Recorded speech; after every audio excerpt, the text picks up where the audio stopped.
Good afternoon students. তো আমি যোৱা ক্লাছত কিউব আৰু কিউব ৰুটখিনি ডিছকাছ কৰিছিলোঁ। তো আজি আমি ডিছকাছ কৰিম সূচক আৰু ঘাত, মানে কি ইণ্ডাইচেছ আৰু কি বুলি কয় পাৱাৰ। এতিয়া ছাপ'জ ইয়াত প্ৰথমটো চোৱা কি লাইন লিখা আছে যে এটা সংখ্যা বাৰে বাৰে পূৰণ কৰোঁতে সূচক ব্যৱহাৰ কৰি সংক্ষিপ্ত ৰূপত প্ৰকাশ কৰা হয়। মানে কেনেকুৱা, ছাপ'জ তুমি 2টোক 3বাৰ পূৰণ কৰিছা, 2 পূৰণ 2 পূৰণ 2 বা 4বাৰ কৰিছা। এই বস্তুটোক এনেকৈ নকৰি আমি এনেকৈও লিখিব পাৰোঁ যে 2 টু দি পাৱাৰ 4। এইটো হৈছে সূচক লিখা ষ্টাইল। তাৰে যোনটো 4 সেইটোক কোৱা হয় ঘাত বুলি, আৰু এইটো হৈছে ভূমি। ইংলিছত ক'লে দিছ ইজ বেছ এণ্ড দিছ ইজ পাৱাৰ। ঠিক আছে, বুজি পাইছা? 2 নম্বৰটো কি কৈছে চোৱা, এটা ডাঙৰ সংখ্যা বা একেবাৰে সৰু সংখ্যাক সংক্ষিপ্ত ৰূপ প্ৰকাশ কৰিবলৈ সূচক ব্যৱহাৰ কৰে। অ'কে, একে কথা, সেইটো এই বস্তু বুজালে। অ'কে, সেইটো চোৱা,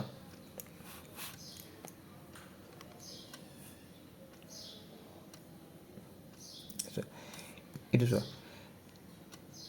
10,000 মানে আমি লিখিব পাৰোঁ 10 টু দি পাৱাৰ 4।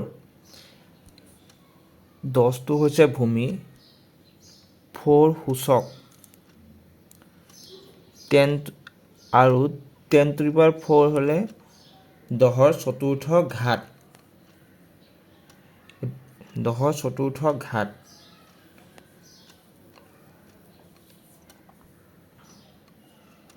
সেইটো হৈছে সূচক আৰু এইটো হৈছে 2ৰ চতুৰ্থ ঘাত।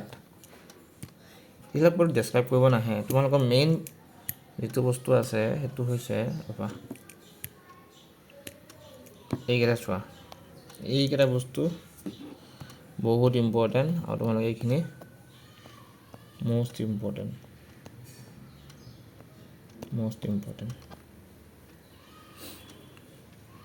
এইকেইটা মুখস্থ কৰিবই লাগিব যেনে তেনে। ঠিক আছে, মই তোমালোকক এতিয়া প্ৰথমৰ পৰা কৈ দিছোঁ চোৱা। ফাৰ্ষ্টটো কি দিছে চোৱা, a to the power m আৰু a to the power m যদি হয় সেইটো কি হয় a to the power m plus n। মানে কেনেকুৱা, suppose 2 cube into 2 to the power যদি 9 থাকে, মানে চোৱা যদি ভূমিটো একে থাকে, বেছটো একে থাকে, পাৱাৰৰ কি হয় যোগ হয়। মানে কিমান হ'ব 9 + 3 12। বুজি পাইছে? যদি ডিভাইড থাকে কি হয় মাইনাছ হয়। ঠিক তেনেদৰে এইটো চোৱা a to the power m whole to the power n যদি হয়, মানে ছাপ'জ 2 টু দি পাৱাৰ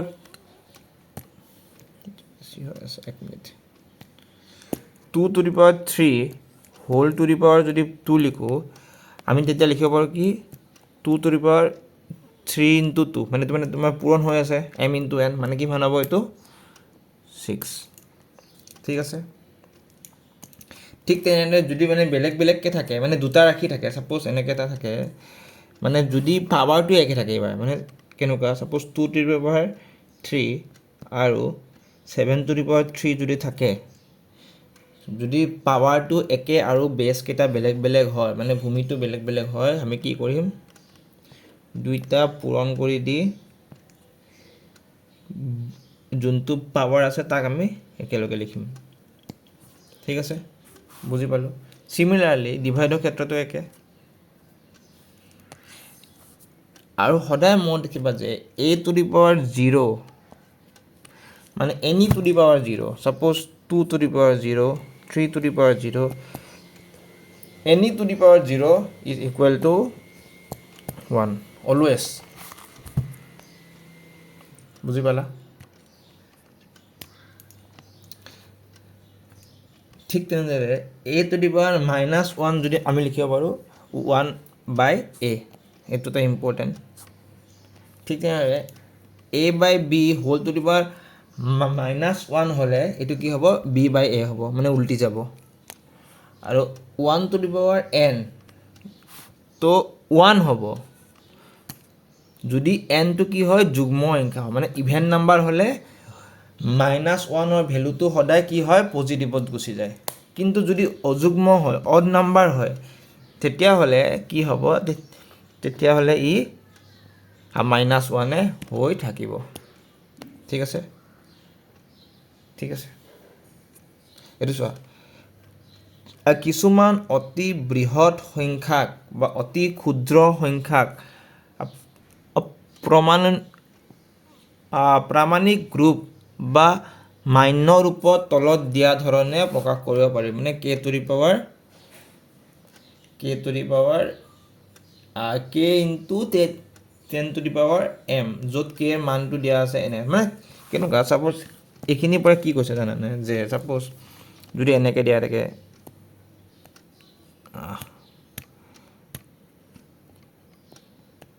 এনেকৈ যদি দিয়া থাকে আমি এই বস্তুটোক এনেকৈ লিখিব পাৰোঁ যে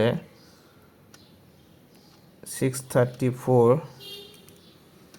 কিন্তু এইটো 10তকৈ বেছি হ'ব নোৱাৰে নহয় তো 6.34 এতিয়া কিমানটাৰ আগত দশমিক আহিল চোৱা 1 2 3 4 5 6টা তো কিমান হ'ব 10 two the power 6 10 two the power 6 এইটো আমি এক্সাম্পল কৰিলে গম পাম পিছত ঠিক আছে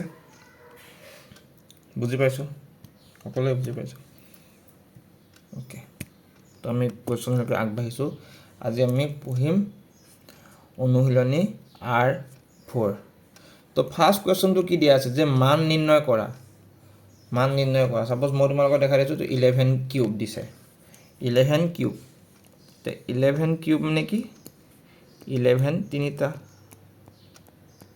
হ'ল এতিয়া 11 দুটা মানে কি তোমালোকে চবে জানা 121 হয় 121 এতিয়া 121ৰ লগত যেতিয়া আমি 11 পূৰণ কৰিম আমি তেতিয়া পাম 1331 ঠিক আছে বুজি পাইছা সকলোৱে বুজি পাইছা নেক্সট যদি আমি এইটো চাওঁ 2 নম্বৰটো চোৱা যে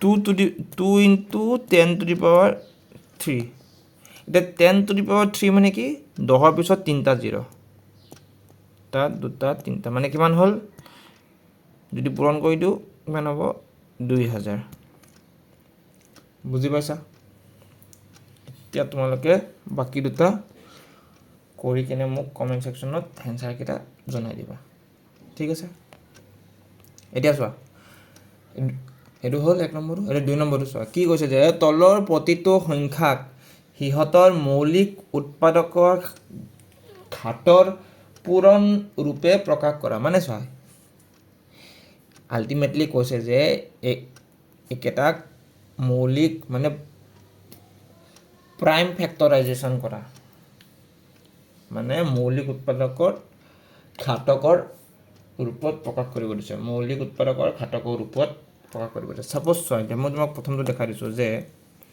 729 ইয়াক 2টো নাযায় 2তে কিয় নাযায় কাৰণ ইয়াত এককৰ স্থানত যুগ্ম সংখ্যা নাই তো অবভিয়াছলি ইয়াক 3ৰে যাব বা 7ৰে যাব বা 9 বা 13 যদি আমি ইয়াক 3ৰে চেষ্টা কৰোঁ কাটিবলৈ এইটো হ'ব কিমান 3ৰে দুবাৰ 3 দুগুণ 6 1 থাকিলে 14 3 4 গুণ 12 হ'ল তো 3 4 গুণ 12 3 3 গুণ 9 তো আকৌ যদি 3ৰে কাটো 8 3 গুণ 24 3 1 গুণ 3 আকৌ যদি 3ৰে কাটো কিমান হ'ব 27 আকৌ যদি 3ৰে কাটো কিমান হ'ব 9 আকৌ যদি 3ৰে কাটো 3 বাৰ মানে কি হ'ল আল্টিমেটলি কি হ'ল তো এইটোক আমি কি লিখিব পাৰোঁ 3 পূৰণ 3 পূৰণ 3 পূৰণ 3 পূৰণ 3 পূৰণ 3 এইটোক আমি এনেকৈ নিলিখি কেনে ডাইৰেক্টলি আমি লিখিব পাৰোঁ নে সেইটো বস্তু যে 3 টু দি পাৱাৰ 6 মানে 3 টু দি পাৱাৰ 6 মানে হৈছে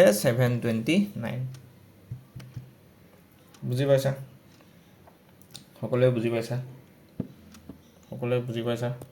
অ'কে, তোমালোকে 2, 3, 4টো কৰি কিনে মোক কমেণ্ট ছেকশ্যনত এনচাৰকেইটা কৈ দিবা। ঠিক আছে, পাৰিবা? অ'কে, নেক্সট কুৱেশ্যনকেইটা চাওঁ। নেক্সট কুৱেশ্যনটো দিছে যে সৰল কৰা দিছে। ঠিক আছে, এইমাত্ৰ কৈছিলোঁ যে যদি যুগ্ম সংখ্যা থাকে নিগেটিভ চাইনটো কি হয়? পজিটিভ হৈ যায়।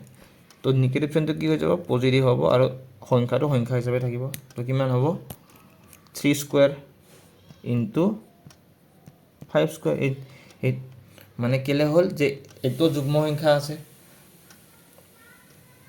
ঠিক আছে, তো 3 স্কুৱেৰ মানে কিমান? 9, মানে 3 দুবাৰ। আৰু 5 স্কুৱেৰ মানে কিমান? 25। এতিয়া যদি আমি পূৰণ কৰোঁ কিমান হ'ব?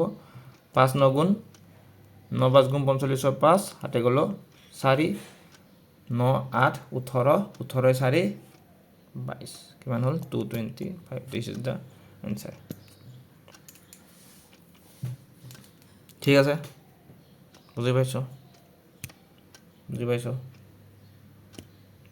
এতিয়া এইটো চোৱা, 3 নম্বৰটো মই তোমালোকক কৈছিলোঁ যে any to the power 0 is always 1. তো this is equal to 1 1 1, গোটেইকেইটা 1। তো 1 into 1 into 1 it gives 1।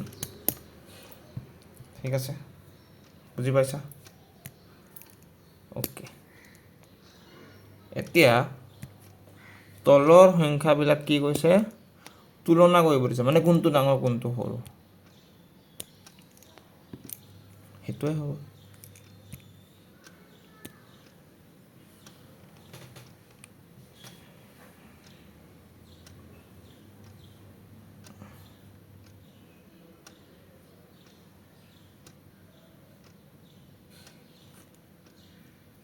Okay, এতিয়া চোৱা, ইয়াত যিটো দিছে 2 to the power 8, এতিয়া যদি তুমি জানা যে 2 to the power 4 আৰু 2 to the power 4, 2 to the power 4 আৰু 2 to the power 4 লগ লাগি হয় 2 to the power 8।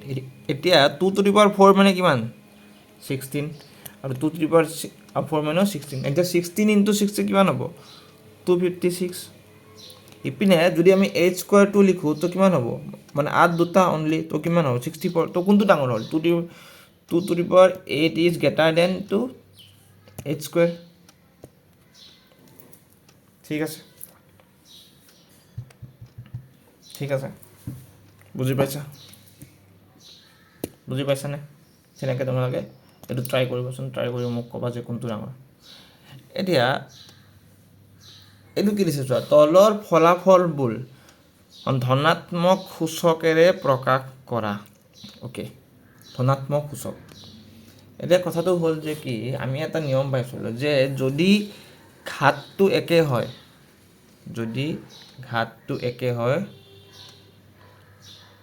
বেছটো কি হয়? এইটো কি নিয়ম পাইছিলোঁ? যে যদি ঘাতটো একে হয় বেছটো মাল্টিপ্লাই হয়।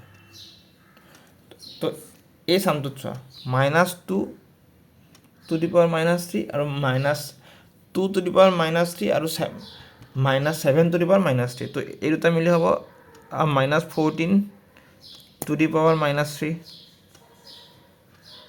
ঠিক আছে, এতিয়া কথাটো হ'ল যে -14টোক আমি এনেকৈও লিখিব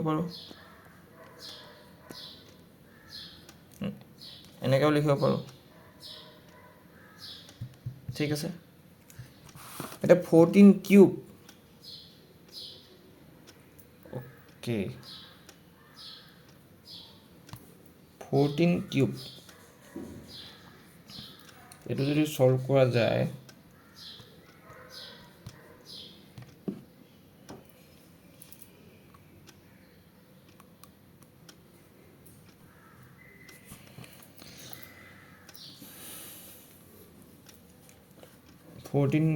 কিমান হ'ব? মানে 14 তিনিটা যদি আমি পূৰণ কৰোঁ কিমান পাম? 14 গুণ 169 হ'ব নেকি 196 14 মানে ঠিক আছে তো 196 ইনটু 14 তেনেকৈ কৰিবা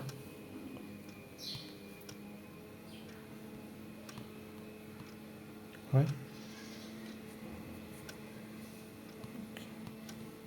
অ'কে ৱেইট এইটো মই কি কৰিব দিছে ভালকৈ I am not clear about date কি হৈছে বাট মই এইটো বুজাই দিম বাৰু এইটো চোৱা কি হৈছে প্ৰামাণিক মানত প্ৰকাশ কৰা প্ৰামাণিক মান এতিয়া প্ৰামাণিক মান মানে কি হ'ব সৰু কৰিব দিছে এইটো চোৱা এইটো কিমান দিছে যে 3430000 মানে কিমান চোৱা আমি মানে দশমিকটো কিমানৰ আগত আনিব লাগিব ইয়াৰ আগত স্মলেষ্ট কৰিব লাগে মানে স্মলেষ্ট মানে যিমান সৰু পাৰে সিমান সৰু কৰিব লাগে তো এইটো আমি যদি ইয়াতে আনো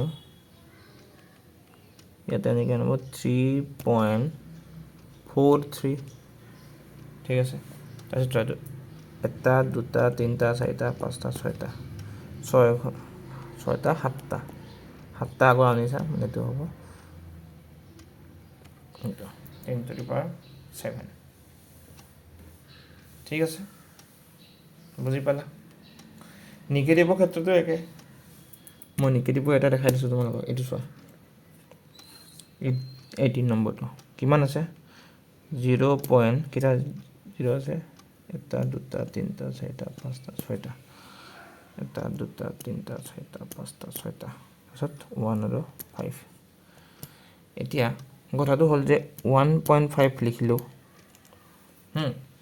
কেইটাৰ পিছত দশমিক লৈ গ'লোঁ এটা দুটা তিনিটা চাৰিটা পাঁচটা ছয়টা সাতটা আঠটা তো যেতিয়া আমি নিগেটিভৰ ক্ষেত্ৰত কৰোঁ সেইটো সদায় কি হ'ব মাইনাছত গুচি যাব 10⁻⁻8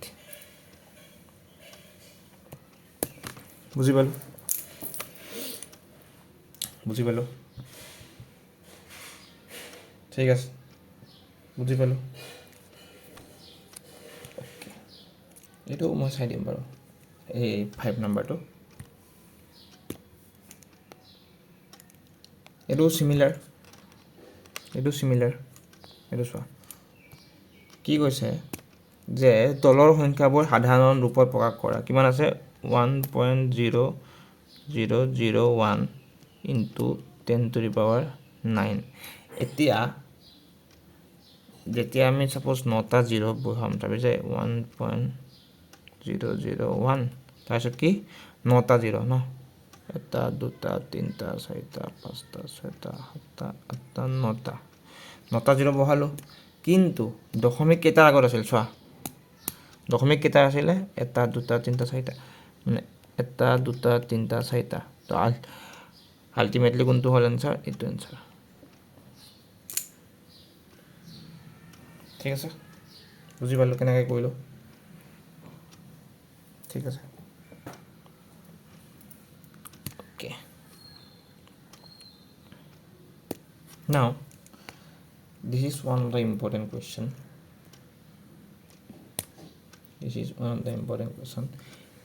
m নিৰ্ণয় কৰা মানে m ৰ ভ্যালুটো ফাইন্ড কৰিব দিছে এইটোত তো চোৱা আমি পাইছিলোঁ যে কি a⁻m ইনটু b⁻n যদি হয় হা তেতিয়া কি হয় যে যোনকেইটা পাৱাৰ আছে হেতু কি হয় এড হৈ যায় তো এটো কি হ'ব -3m + 1 + 5 ঠিক আছে that's equal to -3⁻7 হল বুজি পালো তাৰ মানে কি হ'ব এইটো আমি লিখিব পাৰো যে -3m + 6 equal to -3.7 বুজি পাইছা বুজি পাইছা?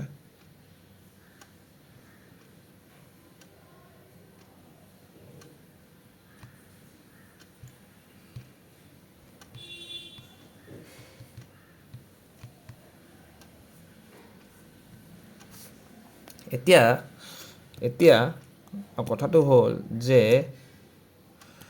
যদি সমান চিনৰ দুইফালে ভূমিটো একে থাকে আমি ভূমিটো ইগন'ৰ কৰিব পাৰোঁ। তো ইগন'ৰ বা নেগলেক্ট কৰিলে বা মানে কাটিব পাৰোঁ। তো তেতিয়া কি হ'ব m + 6 = 7। তো m = কি হ'ব 7 - 6 that equal to m = কিমান হ'ব 1। m = 1 বুজি পালা? মই জাষ্ট ৰাফলি কৈ দিছোঁ, তোমালোকে ভালকৈ বহীত পাতি ল'বা। যদি বস্তুখিনি বুজি পাইছা ন তোমালোকে ভালকৈ বহীত পাতি ল'ব পাৰিবা। ঠিক আছে? ঠিক আছে? এইটো তোমালোকে হোমৱৰ্ক কৰিবা। এইটো চোৱা, এটা থাকত 20 মিলিমিটাৰৰ 5খন মানে 20 পূৰণ 5 মানে কিমান 100খন হ'ল। আৰু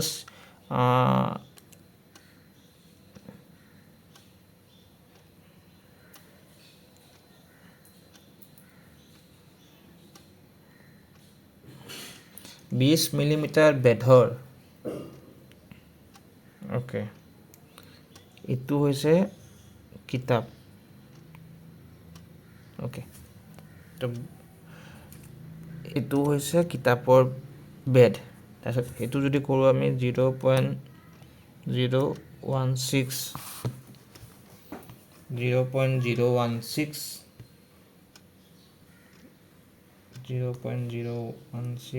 into 5 তেতিয়া আমাৰ কিমান হ'ব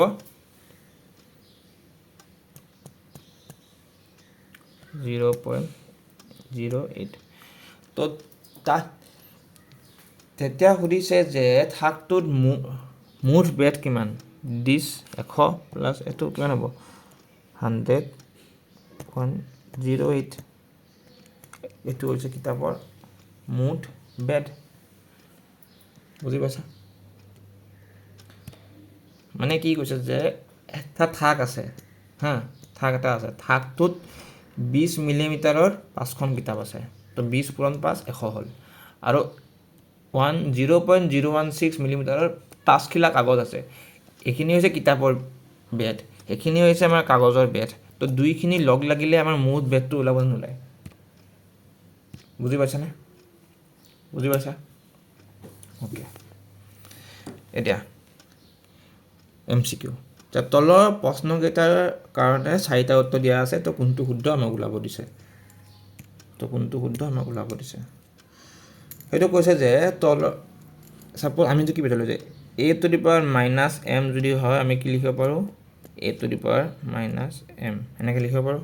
তো কোনটো শুদ্ধ? Option C is the correct option. ঠিক আছে? ঠিক আছে? এতিয়া চোৱা এইটো যে ছাপ'জ a/b যদি m হয় তেতিয়া আমি কি কৰিব পাৰোঁ যে b/a লিখিব পাৰোঁ, লিখি এই পাৱাৰটো নিগেটিভত লিখিব পাৰোঁ, মানে একে হ'ব ইয়াৰ মান। ইয়াৰ যিটো মান আৰু ইয়াৰ মানটো সদায় সমান হ'ব। এইটো হ'ব option C is the correct option. ঠিক আছে? বুজি পাইছা? নেক্সট কুৱেশ্যনটো চোৱা, যদি যুগ্ম সংখ্যা থাকে সদায় মনত ৰাখিবা যেতিয়া পাৱাৰত যুগ্ম থাকে নিগেটিভ চাইনটো সদায় পজিটিভ হয়। তো এইটো এনচাৰ নহয়, এইটো এনচাৰ নহয়, ফিক্স। তাৰপিছত চোৱা 2 4টা তোমালোকে জানা যে 2 দুটা লগ লাগিলে 4। তো আৰু দুটা লগ লাগিছে 4। তো 4 পূৰণ 4 16। তো মানে তোমাৰ ওপৰত 16 হ'ব লাগিব। তো ওপৰত 16 ক'ত আছে? ইয়াত নাই। Option B is the correct option.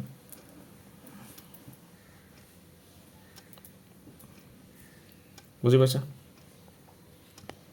Okay, সেইটো কৰিবা, কোনটো হ'ব ক'বা, আৰু এইটো কোনটো হ'ব ক'বা। ঠিক আছে? তো আজিলৈ ইমানেই। আমি নেক্সট ক্লাছত আকৌ লগ পাম। কিহৰ লগত? ফেক্টৰাইজেশ্যন উৎপাদক বিশ্লেষণ ঠিক আছে আজিলৈ ইমানে